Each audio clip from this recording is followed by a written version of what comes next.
Hello everyone, आप सभी का स्वागत है मेरे यूट्यूब चैनल में। तो आज हम बात करने जा रहे हैं नार्कोस मेक्सिको के सीज़न 3 की, जो जस्ट अभी रिसेंटली ही रिलीज़ हुआ है नेटफ्लिक्स पर। और आप सभी अगर नार्कोस फ़ैन होंगे तो आप इस सीरीज़ का 3 महीने से काफ़ी इंतज़ार कर रहे होंगे। एक्चुअली इसका जब सितंबर में टीज़र रिलीज़ हुआ था तब से ही मैं काफ़ी एक्साइटेड था इस सीरीज़ को देखने के लिए, और आज मैंने ये पूरी सीरीज़ देखकर कंप्लीट कर ली है।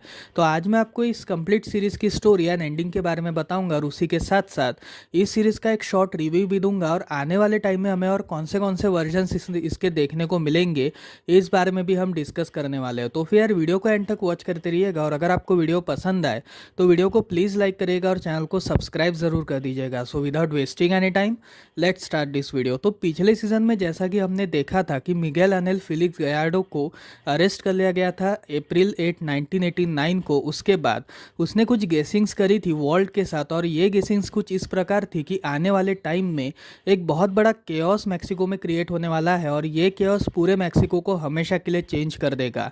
अगर आप सभी सीजन 1 को देख चुके होंगे तो उसमें वॉल्ट एक केओस की बात करता है कि उसे नहीं पता कि मैक्सिको का ये ड्रग वॉर कब खत्म होगा, या फिर ये कभी खत्म हुआ भी है क्या, लेकिन उसे ये चीज़ ज़रूर पता है कि इस ड्रग वॉर की शुरुआत कैसे हुई थी। और अब इस ड्रग वॉर के तेल को आग लगाने का काम ये सीज़न 3 करती है।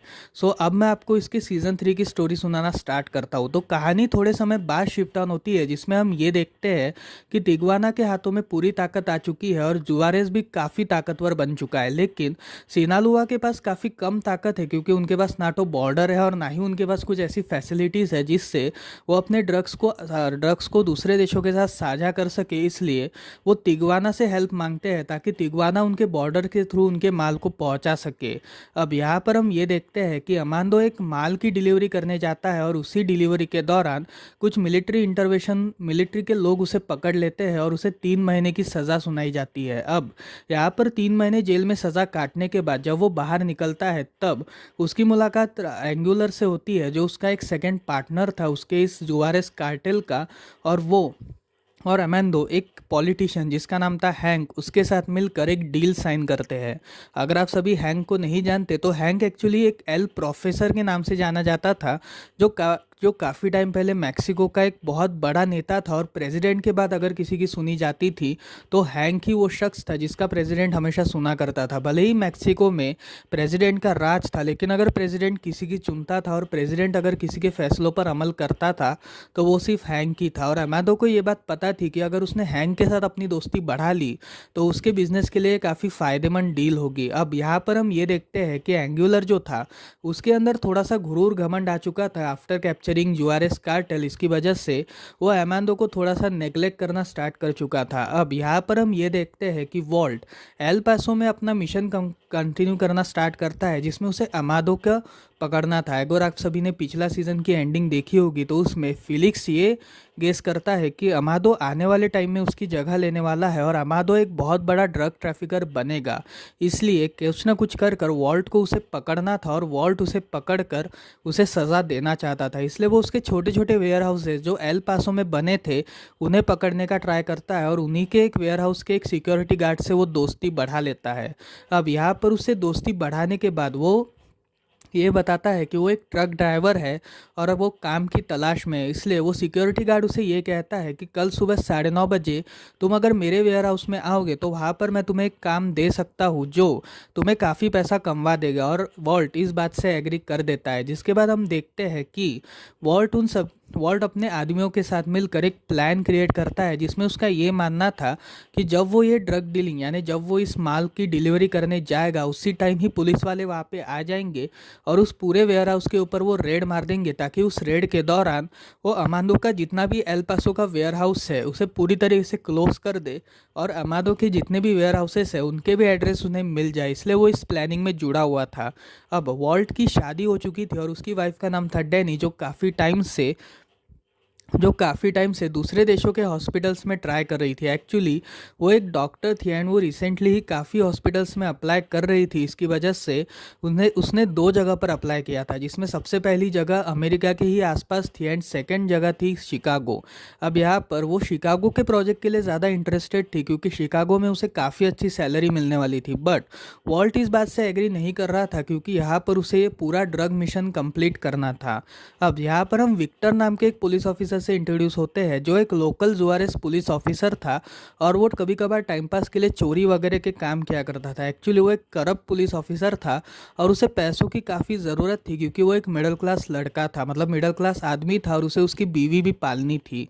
अब यहाँ पर एक दिन उसकी वाइफ से ये कहती है कि काफ़ी टाइम से उनके एक पड़ोस की जो ओल्ड लेडी है, उनकी जो ग्रैंड डॉटर है, वो काफ़ी टाइम से गुमशुदा है और उसके बारे में अभी तक कोई भी रिपोर्ट नहीं निकली। इसके लिए अगर वो चाहे तो उस ओल्ड लेडी की मदद कर सकता है। इसलिए वो उस ओल्ड लेडी के घर पर जाता है, जहाँ पर वो ओल्ड लेडी उसे ये कहती है कि मेरी जो बेटी थी वो एक काम के सिलसिले से निकली थी, लेकिन वो कभी भी वापस नहीं आई। इसके लिए वो उसे अपनी एक पोती की फ़ोटो देती है और उसी के साथ साथ वो उसे ये कहती है कि उसे जल्द से जल्द ढूंढ निकालो।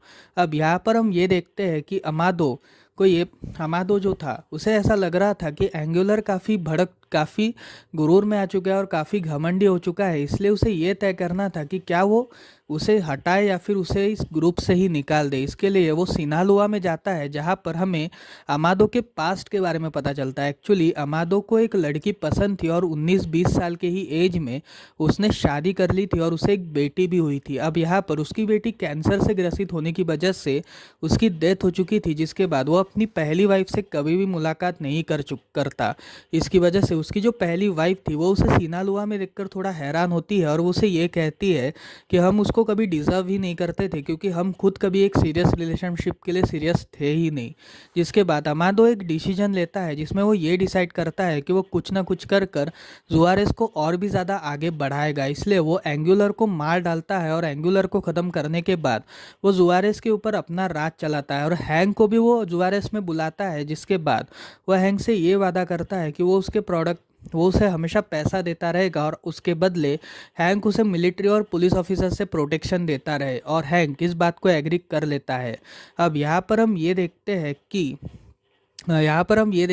कि तिग्वाना में एक वेडिंग चल रही थी। एक्चुअली अरियानो फिलिक्स की जो बहन थी एड्रीना, उसकी वेडिंग होने वाली थी और उसकी वेडिंग के टाइम पर काफ़ी सारे लोगों को उसने इनवाइट किया था और तब तक बेन्यामिन की पावर काफ़ी बढ़ चुकी थी। अगर आप सभी ने पिछले 2 सीजन्स में बेन्यामिन फेलिक्स को देखा होगा तो आपको ये बात पता होगी कि बेन्यामिन काफ़ी नुकसान में चल रहा था और उसका जो कार्टेल था वो काफ़ी दिन प्रतिदिन नुकसान की चोटी को चूम रहा था। लेकिन ड्यूरिंग द टाइम वो काफ़ी पावरफुल ड्रग ट्रैफिकर बन चुका था अपने बॉर्डर्स का यूज़ करते हुए। इसके लिए वो अब एक पावरफुल ड्रग ट्रैफिकर बन चुका था और उसने सिनालोआ को पूरा डुबा के रख दिया था।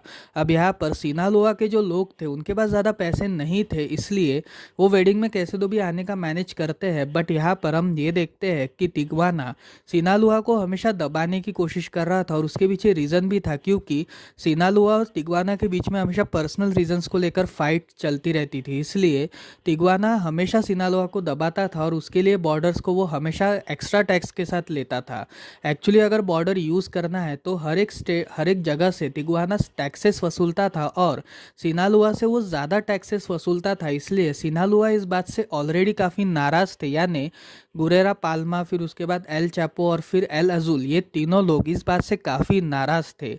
अब यहाँ पर हम ये देखते हैं कि पार्टी के ही दौरान जो पाल्मा का दोस्त था वो शराब के नशे में धुत था और वो काफ़ी तेज़ी से चिल्लाने लगता है और उस वेडिंग के अच्छे माहौल को वो रुइन करना स्टार्ट करता है। इसकी वजह से जो रेमॉन था वो उस शख्स को, यानी पाल्मा के दोस्त को उठाकर बाहर ले जाता है और अपने आदमियों के साथ मिलकर उसे पूरी तरीके से मारता है। अब यहाँ पर हम ये सारा विटनेस करते हुए एक रिपोर्टर को देखते हैं, एंड्रिया नाम के एक रिपोर्टर को देखते हैं, जो ला वॉज नाम के एक न्यूज़पेपर के लिए काम किया करती थी। अब ला वॉज एक ऐसा न्यूज़पेपर था जो गवर्नमेंट के अधीन नहीं चलता था। एक्चुअली मैक्सिको में जितने भी न्यूज़पेपर्स थे वो सारे न्यूज़पेपर्स छपने से पहले उन्हें गवर्नमेंट को दिखाना पड़ता था और तब जाके वो ये न्यूज़पेपर्स छापते थे। बट यहाँ पर इशू ऐसा था कि लावोस जो था वो अपना पेपर ज़्यादातर यूएस में छापता था और यूएस से ही वो उसे मैक्सिको ट्रांसपोर्ट किया करता था। इसलिए लावोस के ऊपर कोई भी सवाल नहीं उठाता था और लावोस के जितने भी रिपोर्टर्स थे वो सारे ड्रग डीलिंग और मेक्सिको के जितना भी ड्रग वॉर था उसके पीछे हमेशा पड़े रहते थे। अब यहाँ पर हम ये देखते हैं कि इस हमले की वजह से एंड्रिया जो थी वो वहाँ पे सबूत इकट्ठा करने जाती है कि आखिर इस वेडिंग के थ्रू वो साबित क्या करना चाहते हैं। एक्चुअली तिग्वाना में जो अरियानो फिलिक्स ब्रदर्स की यहाँ पे जो वेडिंग थी वो एक बहुत बड़ी वेडिंग थी, और वो वेडिंग इतनी बड़ी थी कि आप पूछ नहीं सकते। मतलब उसमें हज़ारों लोगों को इनवाइट किया गया था, और उस वेडिंग मतलब जो वेडिंग थी वो एक्चुअली एड्रीना और उसी के साथ साथ एक बहुत बड़े अमेरिकन के साथ होने होने जा रही थी। इसलिए अद्रिया को ये शक था कि शायद से ये एक बहुत बड़ी साजिश हो सकती है और आने वाले टाइम में एक बहुत बड़ा डेंजर हमारे सामने आ सकता है। अब यहाँ पर हम ये देखते हैं कि वॉल्ट और ये सभी लोग अगली सुबह उस वेयरहाउस के ऊपर हमला करने की फिराक में थे, बट यहाँ पर इस हमले के दौरान मतलब जब वो 9:30 बजे वहाँ पे पहुँचता है और उस बंदे से जो एक्चुअली उसका दोस्त था उससे एक ट्रक की चाबी लेता है, तभी वहाँ पे पुलिस ऑफिसर्स और डीए के एजेंट्स आ जाते हैं जो उस पूरे ऑपरेशन को एंड करते हैं। और उसी के साथ साथ वहाँ पे काफ़ी सारे लोगों को गिरफ्तार करते हैं, जिसके बाद हम ये देखते हैं कि काफ़ी सारे वेयर हाउसेस के पता उन्हें मिल चुके थे। और जब ये सभी लोग उन वेयर हाउसेस का पीछा करने के लिए निकलते हैं, तभी अमादो के जो लोग थे वो डीए के एजेंट्स के ऊपर हमला करते हैं। वॉल्ट वगैरह वहाँ पे बच जाता है, लेकिन उसके बाकी के जो साथी थे वो सारे मर जाते हैं। और तब हमें ये बात पता चलती है कि एंगुलर ने ही ये इन्फॉर्मेशन लीक करी थी, और इसलिए एंगुलर का मरना ज़रूरी था। और यहाँ पर हम ये देखते हैं कि अमादो ने पूरी पावर अब अपने हाथों में ले ली है, और अपने हाथों में पूरी पावर लेने की वजह से अब अमादो कोलंबिया के साथ भी अपने रिश्ते बढ़ाने की सोच रहा था। अब यहाँ पर हम ये देखते हैं कि शिनालुआ जो था वो अपनी दोस्त की हत्या की वजह से परेशान था, और ऊपर से उन्हें बॉर्डर की भी ज़रूरत थी। इसलिए वो ये डिसाइड करते हैं कि क्यों ना वो तिग्वाना की हेल्प ले और एक छोटा सा जो बॉर्डर का पार्ट है वो अपने तरफ खरीद ले, ताकि उस बॉर्डर के पार्ट का यूज़ करके वो अपने माल को इंपोर्ट एक्सपोर्ट कर सके। इसलिए वो तिग्वाना के जो लीडर थे अरियानो ब्रदर्स उनसे मुलाकात करते हैं, और ये मुलाकात के दौरान जो बेन्यामिन था वो उसे ये एक ऐसा प्रस्ताव उसके सामने रखता है जो उनके लिए एक इम्पॉसिबल था। एक्चुअली वो ये प्रस्ताव रखता है कि वो 2 साल के लीज पर उन्हें ये बॉर्डर सौंपेगा कम से कम 200 मिलियंस में, और 2 साल के अंदर अंदर अगर उन्होंने काफ़ी प्रोग्रेस किया तब जाके ये बॉर्डर उनके हाथों में आएगा, वरना ये बॉर्डर पे ऊपर वो और चार्जेस लगाना स्टार्ट करेंगे। इस बात से एल चापो काफ़ी नाराज़ हो चुका था, क्योंकि ऑलरेडी उसके सिनालोआ नुकसान में था, और ऊपर से ये बात सुनने की वजह से वो और नुकसान में चला जाएगा। इसलिए एल चापो इस बात से काफ़ी नाराज़ था, और वो ऐसा महसूस कर रहा था कि तिग्वाना वाले उसे दबाने की कोशिश कर रहे हैं। इसलिए वो एक प्लान बनाता है कि बेन्यामिन का उसी दिन जिस दिन ये मीटिंग हो रही थी उसी दिन बेन्यामिन का बर्थडे भी था, और वो ये डिसाइड करता है कि वो बेन्यामिन के ऊपर हमला कर कर उसे पूरी तरीके से ख़त्म कर देगा, ताकि उसे ख़त्म करने के बाद जो तिग्वाना का जो पार्ट है बॉर्डर पार्ट है वो उसे अपनी तरफ कर ले, क्योंकि बेन्यामिन ही है जिसके हाथों में वो सारी पावर है। और एक बार अगर बेन्यामिन ख़त्म हो गया तो वो पावर भी हमेशा हमेशा के लिए ख़त्म हो जाएगी। अब यहाँ पर हम ये देखते हैं कि तिग्वाना में जो रेमोन अरियानो था उसने कुछ अमीर लड़कों के साथ दोस्ती कर ली थी, और ये जितने भी अमीर लड़के थे ये सारे अमीर टीनेजर्स थे जो काफ़ी जोश और एक्शन वगैरह पाना चाहते थे। इसलिए वो उनके साथ मिल जाते हैं, और तिग्वाना के ड्रग डीलिंग में इनका भी सबसे बड़ा हाथ था, और इन्हें सभी लोग नार्को जूनियर इस नाम से जाना करते थे। अब यहाँ पर हम ये देखते हैं कि रात के टाइम में जब बेन्यामिन बर्थडे पार्टी को निकलता है, तभी एल चापो अपने सोल्जर्स के साथ मिलकर उस बर्थडे पार्टी के दौरान ही उसके ऊपर हमला करता है, जिसमें एंड्रिया का जो हस्बैंड था वो मर जाता है इस हादसे शूट आउट के दौरान। और एंड्रिया इस बात से काफ़ी सदमे में आ जाती है, और तब वो इनसे ये कहती है कि मुझे एल चापो का सर चाहिए, मतलब मैं बदला चाहती हूँ अपने पति के मौत का। जिसकी वजह से बेन्यामिन अब जंग की तैयारी कर रहा था, क्योंकि उसे ऐसा पता था कि अब जंग शुरू हो चुकी है, और इस जंग को अगर ख़त्म करना है तो उसके लिए मुझे एल चापो को ख़त्म करना ही पड़ेगा। अब यहाँ पर हम ये देखते हैं कि हाइमी जो था यानी हाइमी क्यूकेंडल, अगर आप सभी नहीं जानते तो सीज़न 1 आप सभी देख लीजिए, वो किकी कैमरेना के बॉस थे। हाइमी क्यूकेंडल वॉल्ट को शिकागो के लिए तैयार करते हैं, और उसे ये कहते हैं कि तुम्हें तुम्हारी वाइफ को सारी सच्चाई बता देनी चाहिए, क्योंकि अगर तुम्हारी सारी सच्चाई तुम्हारी वाइफ को नहीं बताओगे तो तुम्हारा भी हाल मेरी तरह ही होगा कि तुम्हारी कोई बीवी नहीं है, मतलब डिवोर्स वाली हालत हो जाएगी, इसलिए तुम उसे सच बताओ। अब यहाँ पर हम ये देखते हैं कि वॉल्ट शिकागो के लिए जाने के लिए तैयार था और वहाँ के जो डीए ऑफिसर्स थे उनसे भी उसकी मुलाकात हो चुकी थी, इसलिए वो अब शिकागो में जाने के लिए तैयार था। लेकिन तभी हमें ये बात पता चलती है कि तिग्वाना में एक बहुत बड़ा मिशन होने वाला था। अब यहाँ पर ये मिशन क्यों होने वाला था, इसके लिए हमें स्टोरी जाननी पड़ेगी।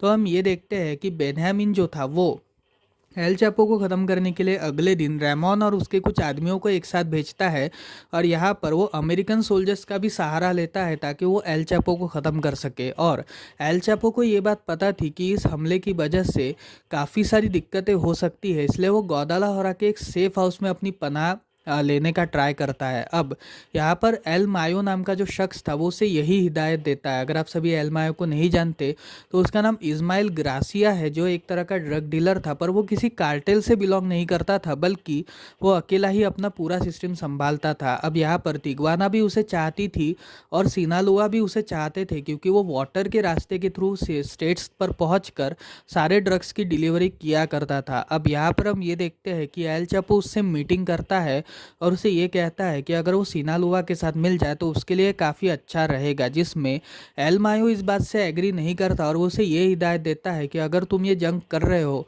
तो तुम्हें थोड़े टाइम के लिए अंडरग्राउंड होना पड़ेगा। इसलिए वो गौदालाहोरा में जाने का डिसाइड करता है। अब गौदालाहोरा से जब वो फ्लाइट पकड़ने ही वाला था, यानी एयरपोर्ट के बाहर ही था, तभी अचानक से रेमोन और उसके आदमी उसके ऊपर हमला कर देते हैं और इसी हमले के दौरान, इसी शूटआउट के दौरान एल चैपो तो बच जाता है, लेकिन एक बहुत बड़े प्रीस्ट की हत्या हो जाती है। और उस प्रीस्ट की हत्या होने की वजह से मैक्सिकन गवर्नमेंट को अभी कदम उठाने पड़ सकते हैं और मैक्सिकन गवर्नमेंट को सख्त से सख्त कदम उठाने पड़ रहे थे। इसलिए वो एक ऐसा इंटरवेंशन लागू कर रहे थे जिसमें तिग्वाना और सिनालुआ के जितने भी ड्रग ट्रैफिकर्स थे उन सभी को हमेशा हमेशा के लिए ख़त्म करने का वो एक प्रस्ताव पास करते हैं। अब यहाँ पर हम ये देखते हैं कि हैंक इस बारे में अमादो से बात करता है, जिसमें अमादो उसे ये कहता है कि केओस हमेशा एक अपॉर्चुनिटी लाता है, इसलिए तुम्हें रुक जाना चाहिए। जुआरेस तो कुछ भी नहीं करेगा, लेकिन तुम्हें इस केओस का फ़ायदा उठाकर एक अपॉर्चुनिटी को ग्रैब करना ही पड़ेगा। अब यहाँ पर हम ये देखते हैं कि इस पूरे मिलिट्री इंटरवेंशन के मिशन में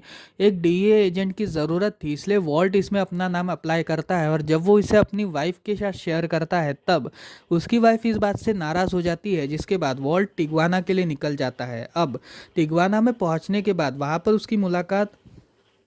उसकी मुलाकात गोंजालो नाम के एक शख्स से होती है, जो इन सब का एक लीडर था और थोड़े समय पहले उसने अमादो को भी अरेस्ट किया था। अब यहाँ पर हम ये देखते हैं कि गोंजालो ड्रग ट्रैफिकर्स को पकड़ना चाहता था और मैक्सिको के जितने भी ड्रग ट्रैफिकर्स हैं उन सभी को वो हमेशा हमेशा के लिए ख़त्म करना चाहता था। इसलिए वो वॉल्ट से ये कहता है कि चाहे इसमें किसी की भी जान जाए, मैं उसे पकड़ कर ही रहूँगा। अब यहाँ पर हम ये देखते हैं कि जो मिलिट्री इंटरवेंशन थी वो पूरी तरीके से लागू हो चुकी थी तिग्वाना में। इसलिए अब एंड्रिया जो थी वो बेन्यामिन से ये कहती है कि अगर तुम थोड़े टाइम के लिए छुप जाओ तो तुम्हारे लिए काफ़ी अच्छा होगा। अब यहाँ पर बेन्यामिन इस बात से एग्री नहीं करता, क्योंकि उसे ऐसा लगता था कि वो कोई फ्यूजिटिव यानी भगोड़ा नहीं है, इसलिए उसे निकलना नहीं चाहिए। इसलिए वो तिग्वाना में ही रहना स्टार्ट करता है। अब यहाँ पर हम ये देखते हैं कि वॉल्ट जो था वो एलेक्स नाम के एक शख्स का पीछा करता है, जो काफ़ी टाइम से तिग्वाना के लिए काम कर रहा था, और वो एलेक्स को पकड़ लेता है, जिसमें एलेक्स से वो पूछताछ करता है और तब वो एलेक्स को पूछताछ करके छोड़ देता है। यहाँ पर वो एलेक्स का पीछा करते करते अरियानोस के घर पर जाता है, जिसमें अरियानोस के घर पर वो मिलिट्री को भी बुला लेता है। और जब ये सभी लोग बाहर निकलते हैं तब उनके ऊपर एक बहुत बड़ा शूटआउट हमला प्लान करते हैं, जिसमें शूटआउट के दौरान रेमोन का जो एक दोस्त था किटी, उसकी डेथ हो जाती है। अब यहाँ पर किटी के मौत के बाद जो सारी सिचुएशन थी वो पूरी तरीके से उभर चुकी थी और यहाँ पर बेन्यामिन अभी भी ये सोच रहा था कि मुझे यहाँ पर रुकना चाहिए, क्योंकि इस बिजनेस को कुछ करके मुझे कैसे न कैसे इसको आगे बढ़ाना ही पड़ेगा। अब यहाँ पर हम ये देखते हैं कि अगली सुबह बेन्यामिन के ऊपर भी हमला होता है, जिसमें जो मिलिट्री थी वो बेन्यामिन के ऊपर हमला करना स्टार्ट करती है। जब बेन्यामिन एक फादर से मुलाकात करने जाता है, एक्चुअली ये फादर जो उस मशहूर प्रीस्ट थे उनके काफ़ी अच्छे दोस्त थे, और बेन्यामिन सिचुएशंस को क्लियर करने के लिए उस फादर से मुलाकात करने जाता है, क्योंकि ये वही फादर था जिसने एंद्रिया और उसी के साथ साथ उसके हस्बैंड की वेडिंग लगाई थी, इसलिए वो उससे मिलने जाता है और इसी मुलाकात के दौरान उसके ऊपर मिलिट्री वाले हमला करते हैं। बट इस हमले में वो कैसे तो भी कर बच जाता है, जिसके बाद वो अंडरग्राउंड होने का प्लान करता है और इसी अंडरग्राउंड के दौरान वो ये सारी ताकत, मतलब जो भी उसका बिजनेस था, वो इस बिजनेस की सारी ताकत एंद्रीना को देता है और वहाँ से वो निकल जाता है। अब यहाँ पर हमें ये खबर मिलती है कि एल चापो को गिरफ्तार कर लिया गया है, बट ये उसकी पहली गिरफ्तारी थी, जिसकी वजह से ये ज़्यादा फेमस तो नहीं हुई, लेकिन इसके बाद जो था, उसके बाद एल चापो की पूरी ज़िंदगी बदलने वाली थी। और यहाँ पर जेल में ही एल चापो की मुलाकात डॉन नेटो से होती है। अगर आप सभी डॉन नेटो को नहीं जानते तो आपको सीज़न 1 देखना चाहिए, उसमें उन्होंने मेन कैरेक्टर प्ले किया था। अब यहाँ पर डॉन नेटो से मुलाकात करने के बाद वो दोनों ये प्लान करते हैं कि कुछ न कुछ कर सिनालुआ को अपने साइड में करना पड़ेगा और सिनालुआ को ताकतवर बनाना पड़ेगा। अब यहाँ पर अमांडो जो था वो कोलंबियंस के साथ अपनी एक डील करता है, काली कार्टेल्स के साथ, क्योंकि पाब्लो एस्कोबार मर चुका था। 1994 का समय आ चुका था, पाब्लो एस्कोबार मर चुका था और वो कैली कार्टेल्स के साथ मीटिंग में ये कहता है कि तुम तुम्हारा कोकेन मुझे दे दो, मैं उस कोकेन के पैसे अपने पास रखूंगा और थोड़े पैसे मैं तुम्हें दूंगा, यानी तुम मेरे अंडर काम करोगे और मैं तुम्हें काफ़ी अच्छा पैसा दूंगा और इससे हम सभी को फ़ायदा होगा, क्योंकि जो भी ड्रग्स हम स्टेट्स में भेजते हैं वो एक डिलीवरी बॉय सिस्टम की तरह होता है। बट यहाँ पर उन सारे ड्रग्स को मैं अपनी निगरानी में रखूँगा और उन सारे ड्रग्स को मैं स्टेट्स तक पहुँचाऊँगा और स्टेट्स से जितना भी पैसा आएगा उसमें 50% या 50% हिस्सा मेरा रहेगा और 50% तुम लोगों का रहेगा। इस बात से काली कार्टेल एग्री करती है, जिसके बाद धीरे धीरे कर 1 साल के अंदर ही अमादो काफ़ी सारा पैसा कमा लेता है और उसी के साथ साथ वो एक बहुत बड़ा ड्रग ट्रैफिकर भी बन चुका था। इसलिए तिग्वाना में जो एंदरीना थी वो ये डिसाइड करती है कि वो अमादो के साथ एक डील फाइनल करेगी ताकि इस डील में सभी लोगों का फ़ायदा हो। बट यहाँ पर अमादो इस डील से एग्री नहीं करता, जिसके बाद वो एल मायो से भी पूछती है, बट एल मायो भी इस डील से एग्री नहीं करता है, जिसकी वजह से वो काफ़ी कमज़ोर फील करते जा रही थी। अब यहाँ पर हम ये देखते हैं कि बेंजामिन एंदरीना को ये कहता है कि अगर तुम इन सभी को मैसेजेस दोगी तो काफ़ी अच्छा होगा, जिसके बाद हम सभी ये देखते हैं कि एंदरीना अमादो और एल मायो और उसी के साथ साथ हेक्टर बाल्मा के ऊपर हमला करवाते हैं, जिसमें ये सभी तो बच जाते हैं, बट यहाँ पर एल हजूल की डेथ हो जाती है जो सिनालुआ कार्टेल के साथ मिला हुआ था। अब यहाँ पर आंद्रिया की जो रिपोर्टर थी, यानी जो लाओस की रिपोर्टर थी, वो हैंक का पीछा करना स्टार्ट करती है, क्योंकि हैंक के थ्रू उसे जुआरेस कार्टेल के बारे में काफ़ी सारी इन्फॉर्मेशन पता चलने वाली थी। और इसी पूछाबाछी में उसे ये बात पता चलती है कि जो हैंक था, उसकी जो वाइफ थी, उसका 1988 के पहले कोई भी रिकॉर्ड नहीं था, इसलिए वो उस रिकॉर्ड की खोज में लगी पड़ी थी। अब यहाँ पर हम ये देखते हैं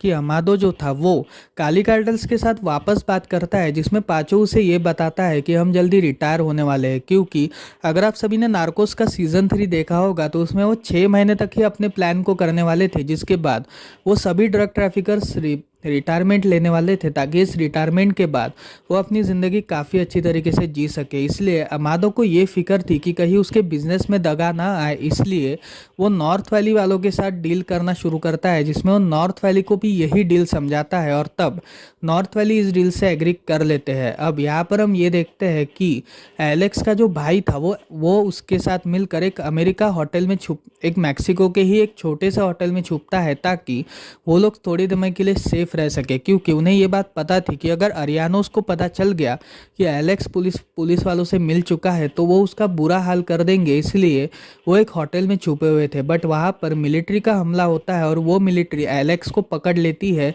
और वहाँ से जो उसका बड़ा भाई था वो तो भाग के निकल जाता है, बट एलेक्स को वो पकड़ लेते हैं, जिसके बाद एलेक्स को बड़ा टॉर्चर किया जाता है। और तब वॉल्ट को ये बात पता चलती है कि एलेक्स के पास यूएस और उसी के साथ साथ मैक्सिको दोनों की नागरिकता है, इसलिए वो उसे छू नहीं सकते और अगर गलती से कुछ भी उसे होता है तो बाद में चलकर उन्हीं लोगों पर ये पूरा मामला उलट के आएगा। इसलिए वॉल्ट उससे थोड़ी बहुत बातें करता है और उसी बातों के दौरान वो उससे उसके भाई के बारे में इंफॉर्मेशन निकाल लेता है। बट यहाँ पर हम ये देखते हैं कि उसके भाई के बारे में इंफॉर्मेशन निकालने के बाद वो भाई के बारे में इंफॉर्मेशन निकलवाता है ताकि वो उसके भाई को प्रोटेक्ट कर सके।